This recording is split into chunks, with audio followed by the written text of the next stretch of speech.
ever end? If yes, then when? Certainly, I'm talking about being stuck in between these four walls with almost no purpose ahead. But the culprit here is COVID 19, as we all know. The pandemic has affected almost every walk of life. But today, we are here to discuss its effect on the media industry. With me today, I have a renowned scholar and academician, Professor Yaya Kamalipour. Let me take you through his brief profile. Dr. Kamalipour is a full professor and former chair of the Department of Journalism and Mass Communication at North Carolina A&T State University. Prior to joining A&T in August 2014, he served as the head of Department of Communication and Creative Arts and as founding director of the Center of Global Studies at Purdue University, Northwest Indiana. He has traveled to 67 countries, delivered invited speech in every continent, and has 18 published books. Welcome, Professor Kamalipour. So my first question for you is, do you think novel coronavirus is creating both opportunities and challenges for the media industry? When it comes to challenges and opportunities regarding the coronavirus, first of all, the virus was unanticipated, so nobody was prepared. Nobody could do crisis control. Nobody had a plan. Therefore, the challenges and opportunities which are presented to us are unique and were not anticipated either. I mean, now in the entire world, people have to keep their distance. Families have to keep their distance. Most of us are confined to our homes. Relationships are no longer as before. Universities are closed. Students are stranded.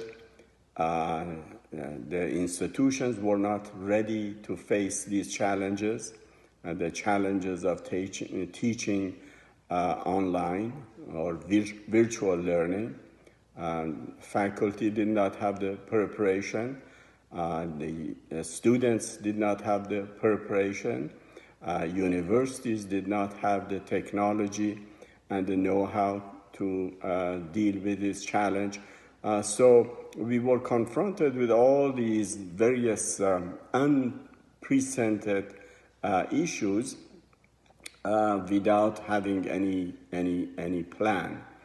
But as it is, challenges produce opportunities, and some of the opportunities presented by this virus are that universities and schools, elementary schools, middle schools, high schools will become more proficient in using the technology to offer courses online.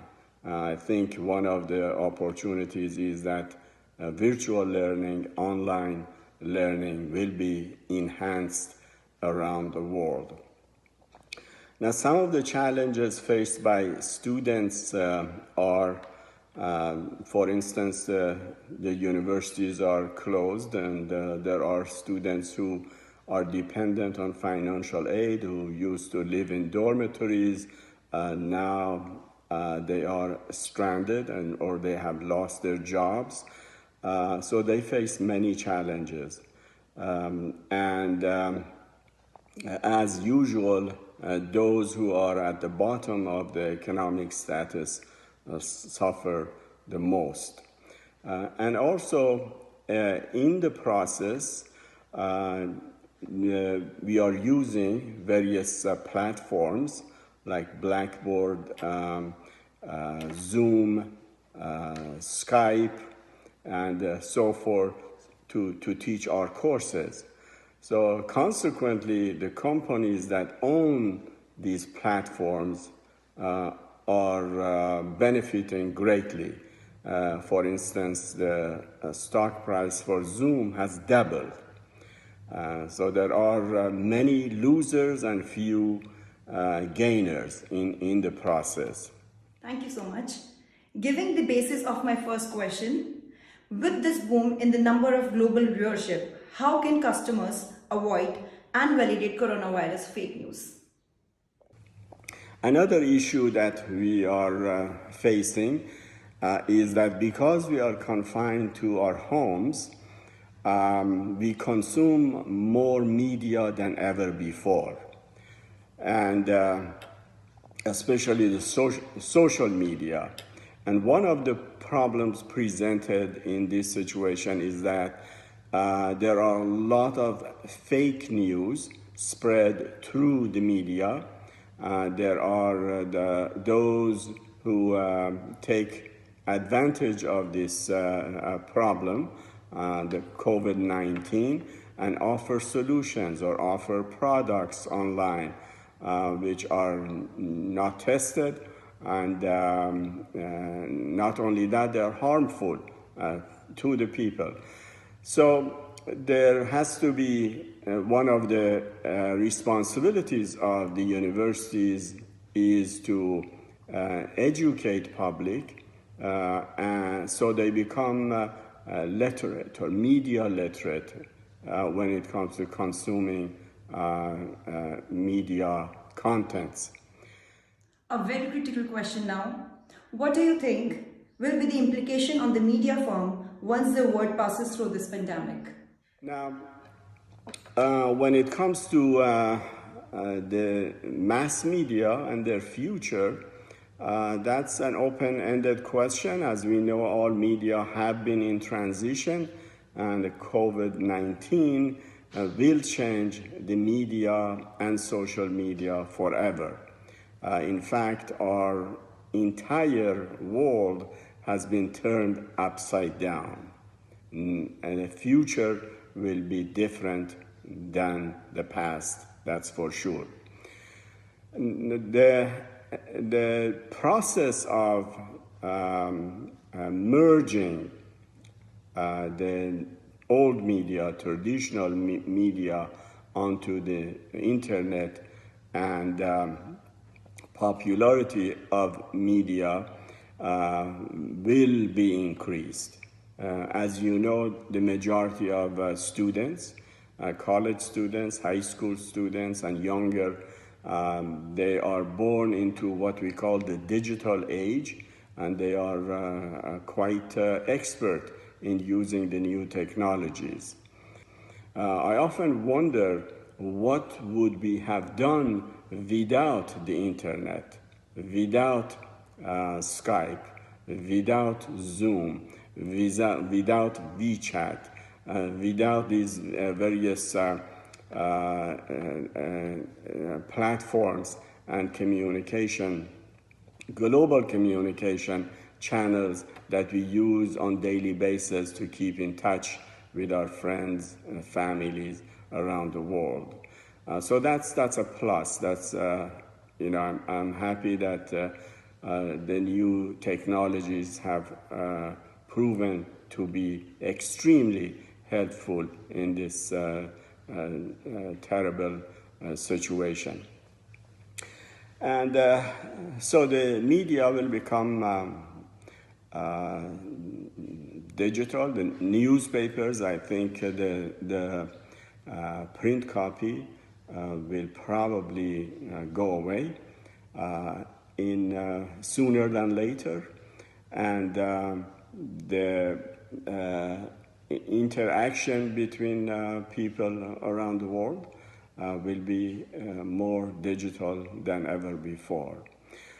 And again, when it comes to coronavirus, since we were not prepared for it, and there are no vaccines, there are no medications, we have to follow the standard procedures and precautions in order to prevent this disease, and those who are infected should keep their distance and avoid infecting other people.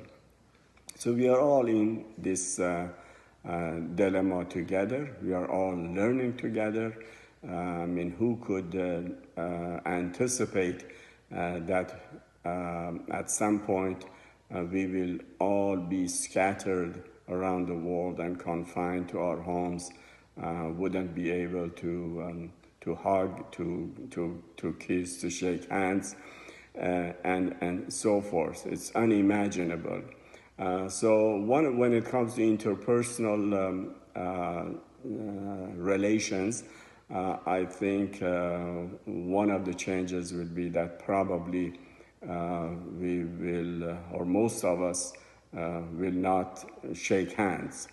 And I think the best solution to this is what is done in India, Namaste, and then this would become a global form of greeting. Very safe, and you have no contact with other people.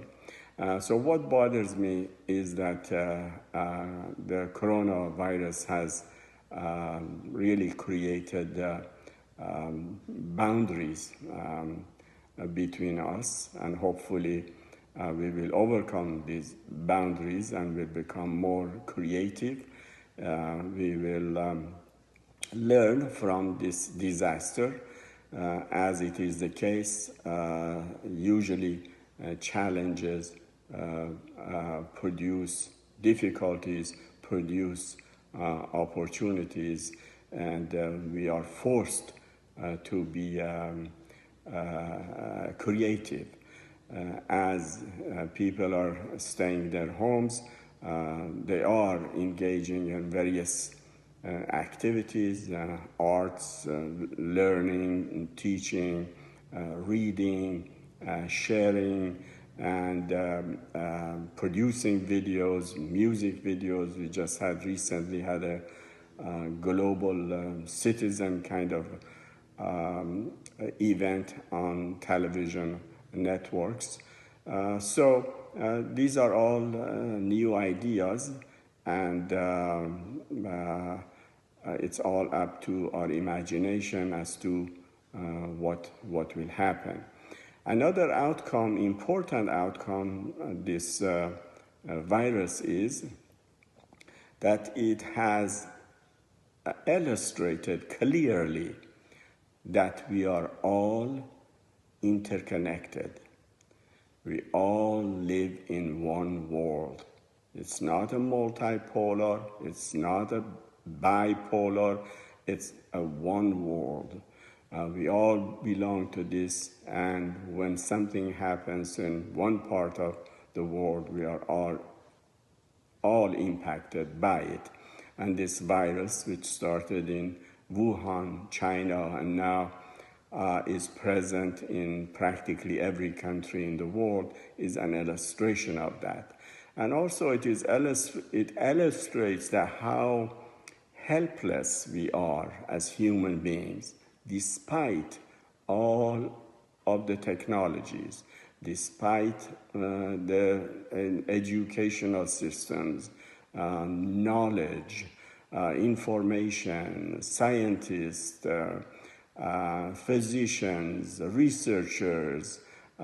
We have been unable to deal effectively with this destructive virus. So this is a great lesson, and hopefully we will lesson from it, and we will focus on creating a better future. Thank you so much, sir, for your words of wisdom. We truly value your support. And I would also like to thank all of you for watching this video.